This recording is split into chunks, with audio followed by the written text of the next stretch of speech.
नमस्कार दोस्तों, स्वागत है आप सभी का हमारे चैनल पर। आज हम बात करेंगे बिजनेस एनवायरनमेंट और इसके फीचर्स के बारे में, कंसेप्ट के बारे में। तो पहले हम जानेंगे meaning of business environment. The environment in which business exist is known as business environment. The business environment encompasses external and internal factors influencing a company's operation, including economic conditions, market trends, competition, regulations and technological advancement. Business environment होता क्या है? जिस environment business exist करता है उसी को business environment करते हैं। और बिजनेस एनवायरनमेंट सभी एक्सटर्नल इंटरनल फैक्टर्स को इंक्लूड करता है, चाहे वो कंपनी का ऑपरेशन हो, चाहे वो इकोनॉमिक कंडीशन हो, मार्केट ट्रेंड्स हो, कंपटीटर्स की इंफॉर्मेशन हो, और टेक्नोलॉजिकल एडवांसमेंट के बारे में बात करता है। After that we are going to discuss about the features of business environment. Features of business environment में है, पहला है all the external forces. All the external forces मतलब होता है कि जो डायरेक्ट इनडायरेक्ट अफेक्ट करते हैं बिजनेस ऑर्गेनाइजेशन को, इश्यू उन्हीं को ऑल द एक्सटर्नल फोर्सेस कहते हैं। इंटरनल इसमें ऑटोमेटिक क्रिएट होता है। एंड सेकंड है specific and general forces. Specific मतलब यहाँ है कि इंडिविजुअल से रिलेटेड है, चाहे वो इन्वेस्टर्स हों, कस्टमर्स हों, कंपटीटर्स हो और सप्लायर्स हों। और जनरल फोर्सेस क्या करते हैं? वो ग्रुप ऑफ सोसाइटी के बारे में बात करते हैं, वो चाहे वो लीगल, टेक्नोलॉजिकल, पॉलिटिकल, ये सब के बारे में बात होती है। एंड थर्ड है इंटरनेशन। इंटरनेशन होता क्या है कि जो है all the forces and factors of business environment are interrelated to each other. जो बिजनेस एनवायरनमेंट के फोर्सेस एंड फैक्टर हैं वो आपस में इंटर रिलेटेड होते हैं। एंड थर्ड है अनसर्टनिटी। अनसर्टनिटी मतलब होता है कि कोई भी निश्चित ना हो। It prediction future very difficult. आप जो है जो चेंज होने वाले हैं बिजनेस एनवायरनमेंट को, उसको आप प्रेडिक्ट नहीं कर सकते हैं। एंड फिफ्थ है डायनामिक। डायनामिक होता है कि business environment highly flexible and keep changing, हमेशा चेंज होता रहता है। आप जो है ये इसका एक टाइप का आप मान लीजिए, चलिए इसका नेचर होता है डायनामिक। एंड फिफ्थ है complex. It is very difficult to understand the impact of business environment on the companies. आप जो है बिजनेस एनवायरनमेंट जो इम्पैक्ट पड़ने वाला है वो जो है बहुत डिफिकल्ट तरीके से आप समझ सकते हैं कि क्या पड़ता है फ्यूचर में, इसका क्या इम्पैक्ट होगा। एंड रिलेटिविटी क्या होता है कि जो इम्पैक्ट ऑफ बिजनेस एनवायरनमेंट होता है वो चेंज होता है। वो कंपनी के और दूसरी कंपनी के अलावा, चाहे वो कंट्री हो चाहे अलग कंट्री हो, उस पर इम्पैक्ट जो है वो हमेशा जो डिफर होता है, चेंज होता है। And after that we are going to discuss about the importance of business environment. First है help the firm to identify the threats and environment signal. If you are aware about the business environment, you have well knowledge about the business environment, then you can identify the threats and environment signal. किसी भी businessman को या organisation को अगर अच्छी जानकारी है business environment में, तो जो है अपने थ्रेट्स, जो फ्यूचर लॉसेस हैं, थ्रेट्स मतलब फ्यूचर लॉसेस, वो आइडेंटिफाई कर सकता है और उसको मिनिमाइज कर सकता है। और अर्ली वार्निंग सिग्नल, जो भी फ्यूचर में रिस्क बढ़ने वाला है उसको कैसे मिनिमाइज कर सकता है। Helpful in typing and assembling resources. Helpful typing and assembling resource मतलब होता है कि different part collect and product made, सभी रिसोर्सेज को इकट्ठा करके कैसे अपने प्रोडक्ट को प्रोडक्शन करता है। एंड थर्ड है help to adjust and adopt with rapid changes. इसमें क्या होता है कि external environment adjust internal environment. अगर आपको बारे में अच्छी जानकारी है बिजनेस एनवायरनमेंट को, तो आप जो है बिजनेसमैन हो, ऑर्गेनाइजेशन हो, वो एडजस्ट कर सकता है और रैपिड चेंज जो एनवायरनमेंट में हो रहे हैं उसको अडॉप्ट कर सकता है। Assisting in planning policy making. Business environment always helpful in planning and policy making. Businessman जो है अगर बिजनेस एनवायरनमेंट जानकारी हो तो अच्छे से प्लान करते, अपनी पॉलिसी जो है डिफाइन करके वो जो है अच्छे से अच्छा अपना कर सकता है। उसके बाद क्या है, performance improve. With the help of business environment you can gain competitive knowledge, और आप जो है अपने परफॉर्मेंस की इम्प्रूव कर सकती हैं। उसके बाद क्या है, हम बात करेंगे टाइप्स और components of business environment. So we can go by one.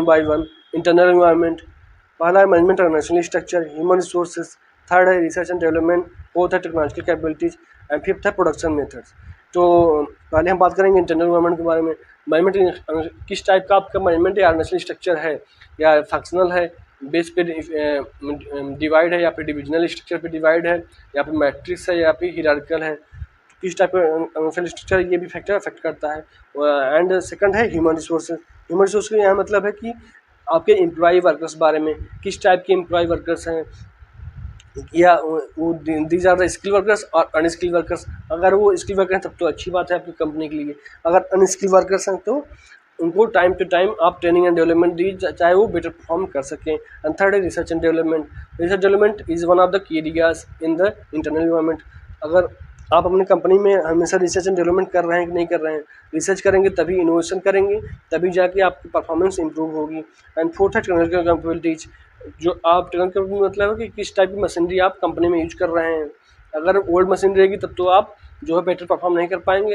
आप अपग्रेडेड टेक्नोलॉजी के साथ मशीनरी यूज कीजिए अपने कंपनी में, ऑर्गेनाइजेशन में। एंड फिफ्थ है प्रोडक्शन मेथड्स। प्रोडक्शन मेथड मतलब है कि किस टाइप का प्रोडक्शन मेथड यूज कर रहे हैं। It may be labour intensive और कैपिटल इंटेंसिव। लेबर इंटेंसिव मतलब है कि आप कितना वर्कर्स, किस रेशियो में वर्कर्स को कंपनी में यूज कर रहे हैं, काम कर रहे हैं, या फिर कितना आप मशीनरी का यूज कर रहे हैं अपने ऑर्गेनाइजेशन में, बिजनेस में। So these are all about the internal environment. ये इंटरनल इन्वायरमेंट की बातें हो गई। अब हम इसके बाद जाएंगे एक्सटर्नल इन्वायरमेंट। एक्सटर्नल इन्वायरमेंट होता क्या है कि एक्सटर्नल इन्वायरमेंट दो two types of external environment. पहला है माइक्रो इन्वायरमेंट, सेकंड है मैक्रो इन्वायरमेंट।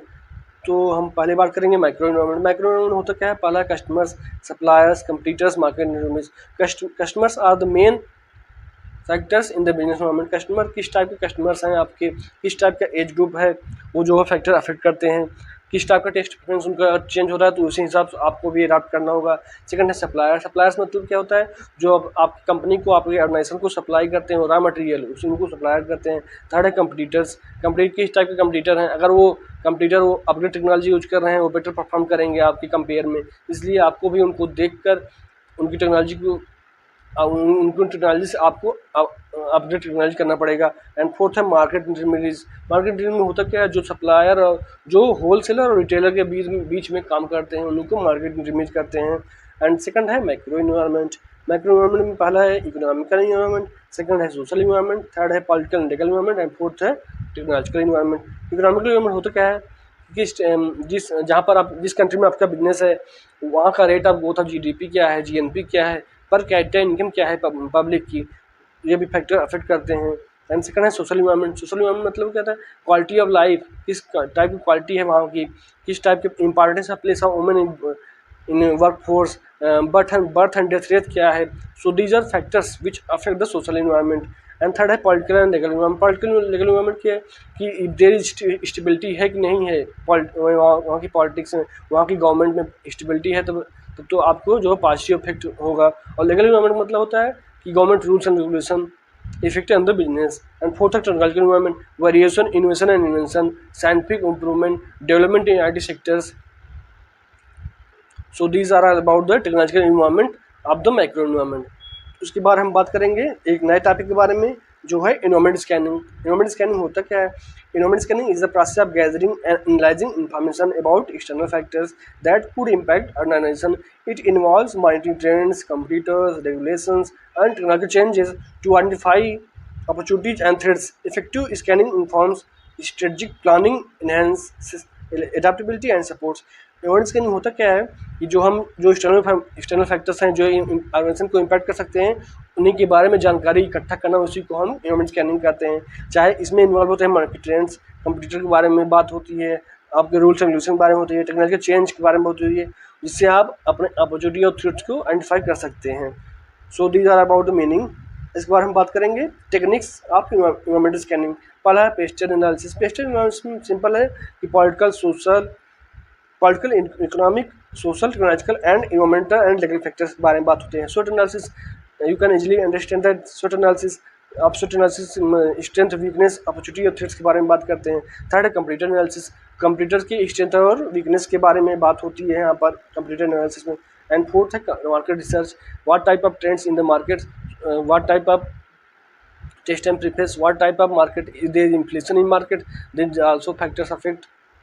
एंड इसके बाद क्या है, फिफ्थ है सिनेरियो प्लानिंग। किस टाइप के फ्यूचर सिनेरियो बन रहे हैं, क्या पॉसिबिलिटीज बन रही हैं फ्यूचर सिनेरियो में, तो इस हिसाब से आप जो है फैक्टर्स अफेक्ट करते हैं। Trend analysis, trend tracks emerging patterns in industry market. किस टाइप की जो है ट्रेंड्स बदलने वाले हैं इंडस्ट्री मार्केट में। So these are the about the techniques of the environment scanning. I hope you have a better understand. I hope आपको समझ में आया होगा। मिलते हैं किसी जल्द नए वीडियो के साथ, नए टॉपिक के साथ। तब तक के लिए शुक्रिया देखने के लिए। आपको वीडियो को लाइक कर दीजिए और चैनल को सब्सक्राइब कर लीजिए, जिससे आपको लगातार वीडियो मिलता रहे और हमें भी मोटिवेशन हो सके। If you have any suggestion please comment on this video. Thank you for watching video. जय हिंद।